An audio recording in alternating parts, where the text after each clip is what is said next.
Hi everyone, Sulan here from Fertilizers Project. So today I'm going to share with you how I repot some plants. So usually I'll just put a plastic bag on the ground and I'll put the soil.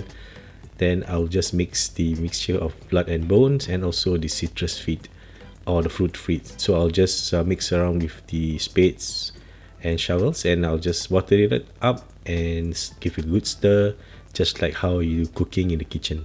So once it's all evenly wet, then it's ready for me to put into the pot, and I'll just take a pot and I'll just fill up the lower 1/3 of the pot where the main roots will be.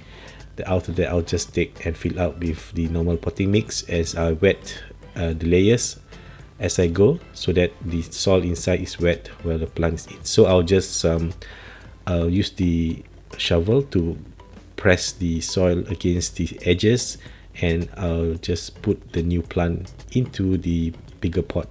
Then I'll just fill up the gaps on the side with the potting mix. Then afterwards, just water it up and let the water fill up the soil. So as you can see, I actually used the plastic bag. The reason why that I can pick it up and just put it into another pot.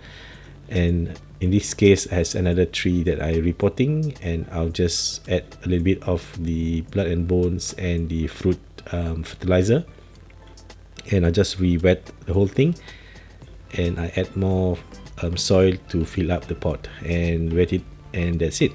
So this is simple steps that I normally do for repotting of plants, and because we have already wet the soil inside as we go, it allows the plant to get water from the beginning instead of having to water from the top.